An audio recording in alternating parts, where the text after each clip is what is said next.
بیبی دوج کوین لناو بایننسی لیست بو تا کوتای سریم ویدیوهایی بکن.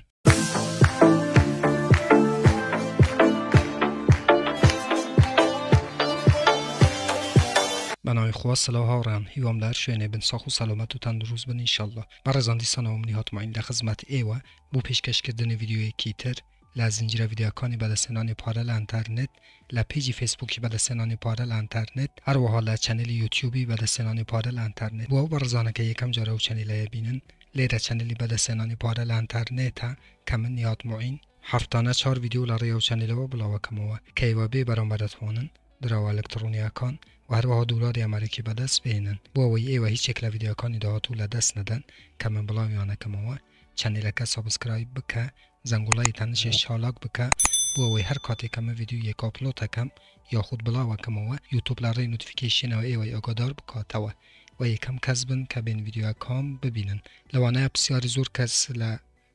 ایوه بیت که چون دکرید که بیبی دوج کوین لناو گورترین اکسچنج جهان که اویش بایننس لیست ببید منش لی ایوه دا پرسم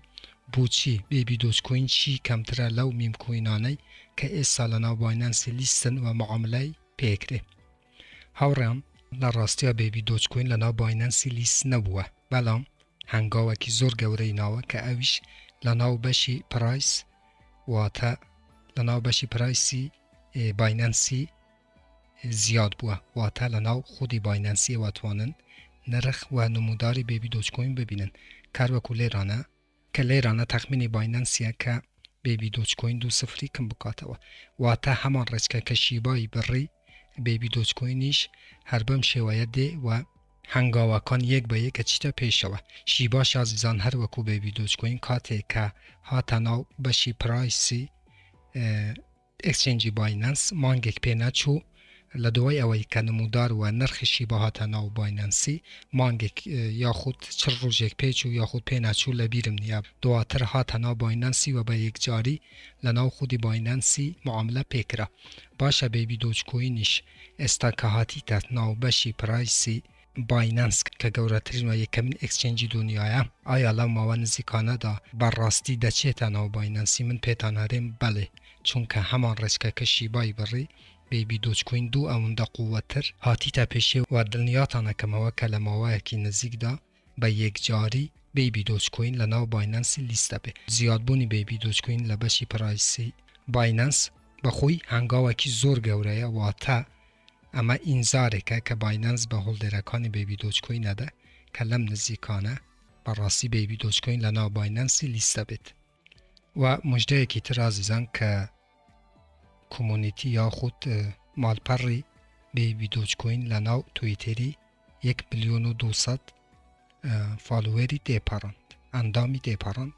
لیرانه باشه من لی و پرسم برزان بال یک دقیقه لیرانه بیبی دوج کوینی سرچ کن میم کوین اک بی کلمه و یک ساله هاتوه و 1,200,000 فالووری هیا ل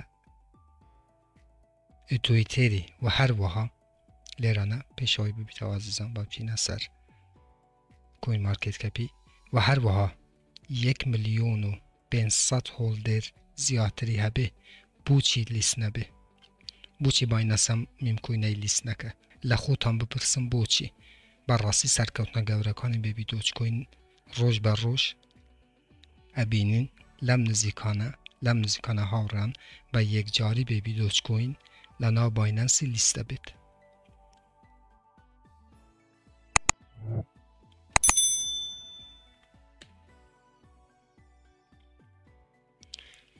لیران عزیزان هر وکو بینن که روش بر روش لسر هولدرکانی بیبی دوج کوین زیاده به که بخوی که اما بخوی مجده سرکوتنه